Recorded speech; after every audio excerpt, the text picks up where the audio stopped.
Assalamualaikum teman-teman. Selamat pagi teman-teman. Nah, kita ketemu lagi, kita ngevlog lagi kecil. Kebenaran saya masih di dalam kabinnya Omoda E5, lagi bawa mobil E5 ya. Saya mau nanggapin beberapa teman-teman yang tanya tentang masih seputar penggunaan ADAS ya. Karena banyak banget mungkin para pembeli ya, para pembeli mobil Omoda E5 ini mungkin banyak yang sebelumnya beralih ke mobil listrik tapi dia tidak ada fasilitas ADAS-nya gitu ya. Nah, akhirnya dia tanya bagaimana caranya, bahkan yang sudah terima unit itu sampai, "Om, saya kok jadi malah nggak nyaman ya dengan ADAS gitu. Terus kalau mau pindah jalur aja kok dia setirnya serasa dibuang gitu." Ya memang itu ada fasilitas yang namanya lane keeping assist gitu ya teman-teman ya. Mungkin karena teman-teman belum terbiasa aja gitu ya. Jadi saya mau kasih tahu dulu gini teman-teman. Kalau teman-teman lagi di jalan, memang defaultnya si mobil Omoda E5 ini selalu kalau dalam keadaan mati, setelah kita udah setting-setting itu tetap akan pas nyala tuh akan balik lagi ke mode itu gitu ya, mode standarnya. Jadi teman-teman nggak bisa misalkan setting mau matiin lane keeping assist-nya aja gitu, ntar dia kalau udah dimatiin mobilnya, dihidupin lagi, dia akan balik lagi teman-teman. Jadi nggak bakal bisa permanen gitu ya. Nah teman-teman sebenarnya karena tidak terbiasa aja sebenarnya gitu sih, tidak terbiasa aja. Saran saya sih dibiasain aja. Dan mungkin banyak juga yang belum memahami cara penggunaan yang nyaman dengan teknologi ADAS ini teman-teman. Nah makanya saya spill sedikit bagaimana caranya. Jadi gini, yang pertama teman-teman, kalau teman-teman dalam keadaan lane keeping assist-nya sudah aktif gitu ya, terus lane departure warning-nya tuh juga udah aktif. Jadi baik lane departure warning atau lane keeping-nya sudah aktif, teman-teman tuh kalau mau pindah jalur dan segala macam tuh teman-teman harus mainin yang namanya turn signal ini. Jadi turn signal ini yang cuma 3 kali doang itu. Jadi teman-teman sen itu kalau teman-teman mau pindah jalur itu teman-teman wajib ngidupin signal gitu teman-teman, ngidupin turn signalnya. Jadi jangan sampai teman-teman mau belok nih, bermanuver, kan yang sering begitu ya. Teman-teman sering bermanuver, mau pindah jalur dari jalur A ke jalur B misalkan gitu. Yang jalur sini, jalur lambat, atau jalur lambat ke jalur cepat itu teman-teman nggak pakai sen gitu ya. Nah, kalau teman-teman pakai sen, dia itu fungsi si lane keeping assist-nya itu diabaikan teman-teman. Jadi dia nggak bakalan marka jalan itu yang sudah dia deteksi itu sama dia diabaikan sesaat gitu. Jadi kalau teman-teman mau pindah jalur dari kanan ke kiri atau kiri ke kanan gitu, biasakan mainin sennya, tapi sennya nggak perlu sampai mentok. Mainin fungsi yang cuman touch yang 3 kali itu loh, gitu ya. Jadi namanya TCS, saya lupa tuh namanya. Jadi yang jelas intinya teman-teman harus selalu mainin itu. Kalau teman-teman sudah mainin itu dia nggak akan bikin setirnya getar, dia nggak akan bikin serasa teman-teman tuh kayak orang dibelokin gitu, kayak orang diminta untuk ke tengah lagi. Padahal teman-teman kan pengen bermanuver kan gitu kan. Nah karena teman-teman mungkin nggak mainin signal itu gitu. Nah teman-teman harus biasakan. Jadi kalau kita mau bermanuver, sennya itu dimainin gitu. Kan memang harusnya begitu kan. Kalau kita mau ke kanan atau mau ke kiri mau nyalip kan, sennya itu harus dimainin. Nah dengan sen main itu otomatis si signal LKA-nya itu akan dibuang dulu sementara teman-teman. Nah akhirnya kita nyaman makainya. Tapi kalau teman-teman nggak pakai itu, nggak aktif mainin sennya ini, itu ya jadinya dia mempertahankan terus seolah-olah teman-teman yang mau keluar jalur gitu ya.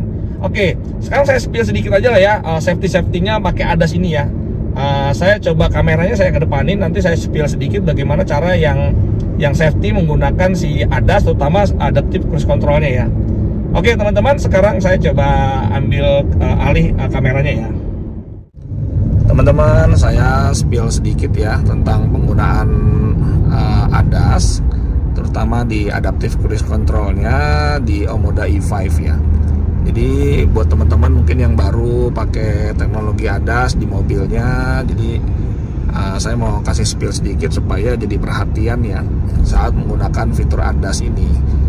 Jadi teman-teman kalau mengaktifkan adaptive cruise controlnya ya, kita kan tinggal pencet tombol yang ini aja ya, yang tengah ini disetir. Setelah itu kan dia akan aktif si adaptive cruise controlnya. Dia akan itu ya akan mengikuti, memfollow mobil di depan kita tuh ya. Seperti yang biru di layar MID itu berarti kita ngikutin mobil depan tuh. Jadi di depan tuh ada mobil TNI ya, kita ikutin gitu. Ini saya di warning terus karena saya sembari pegang kamera. Ini jangan diikutin ya teman-teman ya. Ini disclaimer sekali lagi, jangan diikutin pegang kamera sembari nyupir.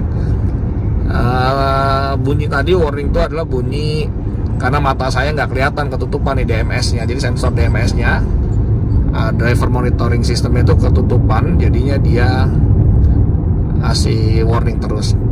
Oke, saya lanjut lagi. Setelah teman-teman sudah aktifkan, dia akan tembak mobil depan ya. Nah, setelah itu teman-teman bisa setting. Nah, setting kecepatan maksimum teman-teman untuk ngikutin mobil dia tuh berapa gitu ya. Nah, cara nyetingnya itu tinggal naikin aja nih tombol ini ya, tombol naik atas. Kalau ini untuk turunin speed, kalau ini naikin speed.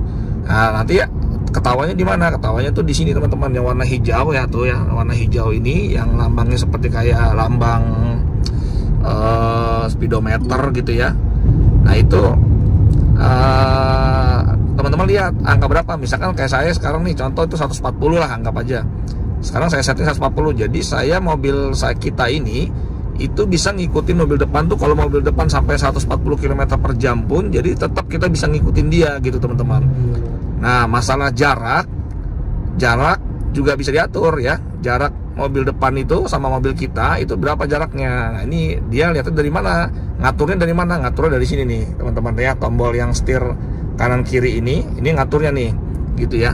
Nah, nanti ketawanya di mana? Ketawanya tuh di sini nih. Ini kalau warna merah berarti saya lagi setting dekat ya nih. Saya kasih lihat ya, warna merah tuh berarti lagi setting dekat. Jadi jaraknya saya sama mobil depan tuh dekat.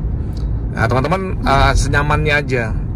Nah, sekarang perhatian yang teman-teman harus pahamin saat memakai advance ini, driving ADAS lah ya. Ini teman-teman harus paham. Jadi kalau teman-teman tadi udah setting kecepatan bisa ngikuti mobil depan itu sampai 140 gitu ya. Nah, artinya tadi kan udah tahu ya. Jadi kita kalau mobil depan ini kayak sekarang lari cuma 70 aja nih, 70, 66 itu kita tetap ngikutin dia karena kan kita tembak dia kan. Nah, tetapi kalau dia lari nanti sampai 120 masih bisa kita ngikutin karena kita set tadi kan sampai 140 gitu ya. Nah, teman-teman harus paham kejadian-kejadian misalnya, nah contoh tuh ya, tuh mobil depan dia akan ke kiri tuh. Nah tapi depannya ada lagi, makanya mobil kita nembak depan lagi, nembak mobil yang ada di depannya lagi. Sekarang mobil Luxio tuh sekarang saya tembak mobil Luxio karena berganti dia, warna birunya itu ganti tembak Luxio sekarang. Nah, tapi kalau depannya itu kosong teman-teman, kalau depannya kosong ya, misalkan tadi mobil TNI tadi itu dia pindah jalur dan akhirnya depannya kan kosong tuh, nggak ada mobil lagi yang kita tembak, itu dia akan langsung automatically itu kejar ke 140 kpj teman-teman gitu, sesuai arahan cruise control kita. Karena cruise control kita itu kan tadi mintanya kan 140 kpj. Nah, jadi hati-hati teman-teman, kalau sampai mobil depan itu pindah jalur tadi kita tembak dan depannya kosong, itu kita otomatis langsung lari ke 140 kpj karena dia akan kejar cari mobil di depannya lagi gitu untuk sebagai acuan. Karena dia pengen adaptif kan. Nah, itu teman-teman harus paham. Jadi yang sering kejadian itu banyak kecelakaan atau teman-teman mungkin banyak yang megang setirnya pas lagi dilepas gitu ya. Makanya kenapa setir ini harus dilepas?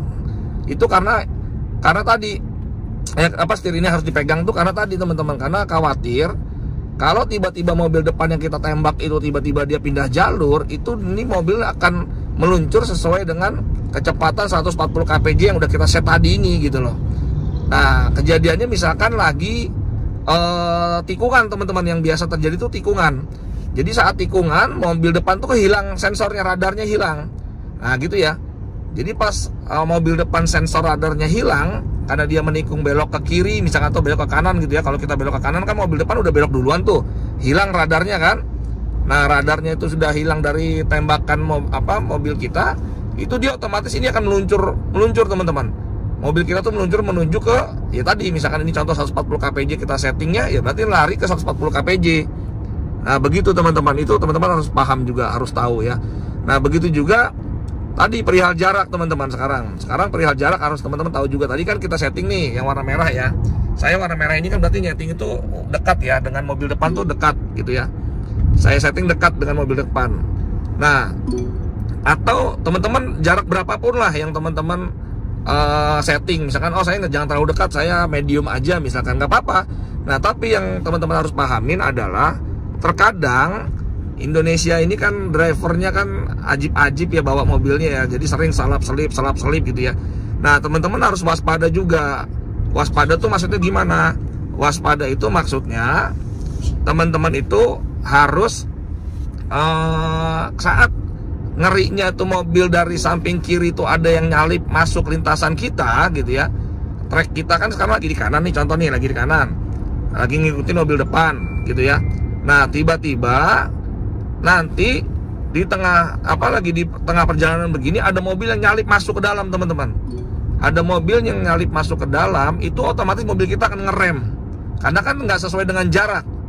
Misalkan jaraknya kita anggap pakai meter ya biar gampang ya. Misalkan jaraknya mobil depan itu kita jarakin, kalau kita kasih yang medium misalkan anggap aja jarak itu misalkan 20 meter deh misalkan, kita anggap gitu. Nah tiba-tiba kalau ada mobil yang masuk, ada mobil masuk di tengah-tengah kita, berarti kan otomatis nggak jadi 20 meter dong gitu kan, karena dia langsung tembak mobil yang terdekat kan. Nah karena dia nggak 20 meter, mobil kita otomatis langsung ngerem. Nah takutnya mobil di belakang kita itu lagi deket sama kita bisa bahaya tabrakan, teman-teman, ditabrak dari belakang.